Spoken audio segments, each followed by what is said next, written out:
E aí galera, tudo beleza? Eu sou o Thiago Goulart. Hoje vamos falar sobre um assunto que gera uma certa polêmica entre alguns profissionais da área. Vamos falar sobre frame rate, movimento de panorama e um grande problema. Isso me lembra o nome de um livro.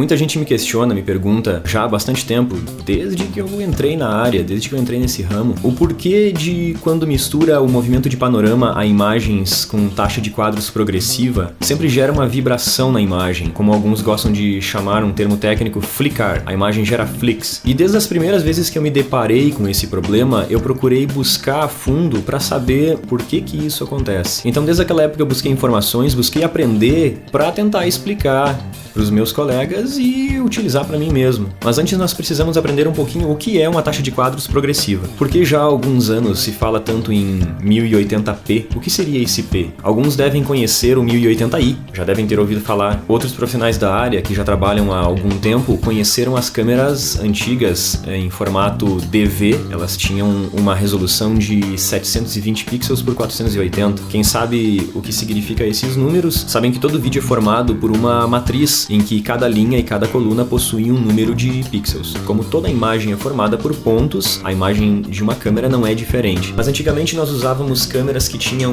uma tela bem menor do que as de hoje. Hoje nós conhecemos as Full HD, 1080p, e antigamente nós usávamos câmeras que trabalhavam em 480i. O que significa isso? Nós temos hoje nas nossas imagens das câmeras Full HD uma tela formada por 1080 pixels de altura por 1920 pixels de largura. Nada mais é do que uma matriz matemática. Desse modo, a quantidade de pixels que formam a tela somam aproximadamente 2 megapixels em uma tela Full HD. A diferença é que as telas interlaçadas compartilham metade das linhas de resolução do frame anterior com a metade das linhas de resolução do frame posterior. Exatamente como a palavra entrelaçamento diz, as linhas de resolução elas se entrelaçam, formando assim uma malha, como um tecido, onde as linhas se interlaçam umas entre as outras. Dessa forma, nós tínhamos então uma tela formada por 480 linhas, onde 240 pertenciam a um frame e 240 pertenciam a outro frame. Ou seja, na imagem interlaçada, ela tem a metade da qualidade de uma imagem progressiva, mesmo com a mesma resolução. Porque na verdade, cada frame compartilha apenas 240 linhas por tela. Nós sabemos que cada segundo é composto por 30 frames, 30 telas, 30 quadros, como se fossem 30 fotografias. Já na imagem progressiva, isso não acontece. Cada frame é composto por todos os seus pixels próprios. É como se fosse uma foto após a outra. Como aquele bloquinho de desenho, que tem muitos aí na internet, em que um bom desenhista, ele cria frame a frame e depois ele folheia o bloquinho e ele vai criando essa animação. Uma câmera que grava em quadros progressivo nada mais é do que isso. Mas o que isso tudo tem a ver com o fato da imagem panorâmica dar aquele tremelico todo? O que acontece na verdade é que quando você faz um movimento de panorama, ele mostra que cada segundo é composto por quadros individuais. Então quanto mais rápido o movimento de panorama, mais vai dar para ver a diferença dessas telas. Então muitos dos meus colegas me perguntam: mas Thiago, como é que eu corrijo isso depois na edição? Bom, na realidade, na edição não tem como corrigir, tem como mascarar. Existem alguns programas que mascaram isso. O que deve ser feito na realidade, que eu sempre procuro orientar as pessoas que me questionam, que argumentam, que perguntam sobre isso, é o seguinte: nós sempre precisamos nos embasar, pegar referências, procurar aprender com quem está nisso há muito mais tempo do que nós. Na verdade, o cinema sempre está na frente. O cinema existe há muitos anos, muito antes de todos nós aqui que estamos assistindo nascermos. E eles já passaram por todas essas dificuldades que nós passamos hoje. Mas daí você pode perguntar: ah, Thiago, mas a imagem progressiva é moderna. Eu te digo, não. A imagem progressiva foi a primeira. A imagem interlaçada, ela foi moderna nos tempos em que ela foi criada, porque as câmeras que foram projetadas dessa forma eram bem mais atuais do que as antigas câmeras de cinema, que foram as primeiras câmeras produzidas. Câmeras de cinema gravavam em filmes, e esses filmes eles gravam em imagem progressiva. São sequências de imagens progressivas, exatamente como nós gravamos hoje nas nossas câmeras digitais. Porém, naquela época era gravado em filme, de 8mm, 16mm, 35mm e outros tamanhos. Mas o problema que nós temos hoje, eles também tinham naquela época. Então nada melhor do que aprendermos com esses gigantes do cinema. Mas o que foi que eles fizeram para corrigir isso?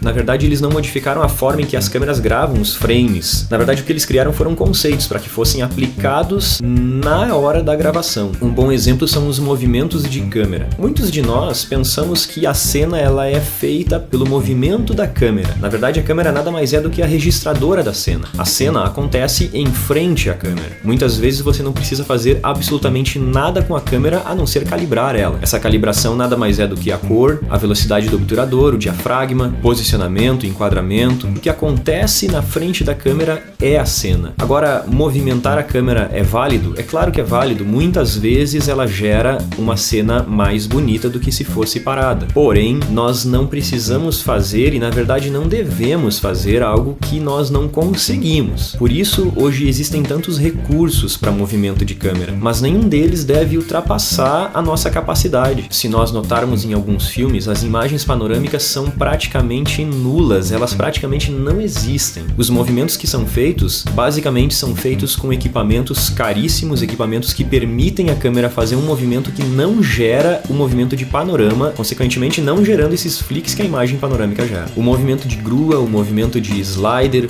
o movimento de traveling, são equipamentos que nos permitem fazer movimentos que os cineastas antigos já descobriram lá no passado. Eles inventaram esses equipamentos justamente para fazer cenas mais bonitas, mas que não comprometesse o resultado final. E se procurarmos um pouquinho mais a fundo, em alguns filmes nós podemos notar que há sim a panorâmica. Porém, o que está em primeiro plano, o que está como objetivo da imagem, na maioria dessas vezes, esse objeto, ele está em primeiro plano com um enquadramento bem fechado, um close, e a câmera vai fazer um movimento ao redor deste objeto. Consequentemente, se você raciocinar um pouco, você vai perceber que o que está lá atrás vai ter um movimento de panorama. Então, se nós notarmos em alguns filmes, até mesmo no cinema, nós vamos ver sim essa imagem flicando. Porém, como ela está em segundo plano e os nossos olhos estão atentos ao que está como objetivo da cena, nós não notamos isso. Então, quando me perguntam, tá, Thiago, mas então o que eu faço? A dica que eu dou é essa: faça movimentos que você tem capacidade de fazer. Se você vai usar a câmera na mão, procure ter um bom estabilizador, lentes com bons estabilizadores, mas não faça movimentos que a câmera não comporta, não faça movimentos que você não tem a capacidade de fazer. Hoje tem ficado mais acessível equipamentos que nos permitem fazer movimentos que nós gostaríamos de fazer e no passado não tínhamos como. Você ainda pode me perguntar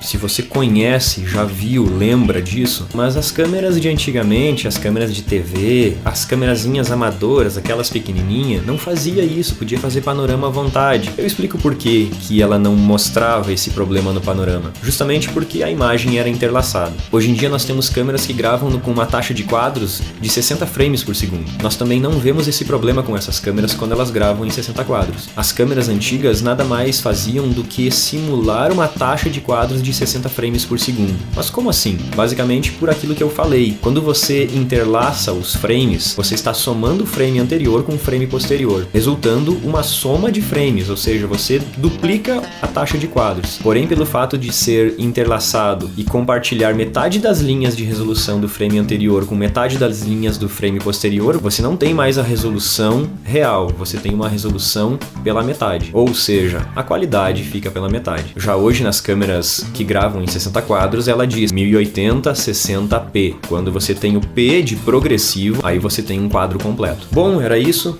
Eu espero que vocês tenham gostado, eu espero que vocês tenham compreendido o que eu quis explicar com esse vídeo. Eu espero que tenha sido útil. E se você gostou, dê um like, compartilhe o vídeo, inscreva-se no canal, deixe seu comentário, deixe sua ideia. Se você tem alguma dúvida, coloque aí embaixo. Baseado nos comentários de vocês, nas dúvidas, eu posso ter mais ideias para fazer novos vídeos com mais conteúdo. É isso aí então, galera. Valeu, um abraço, falou, fui!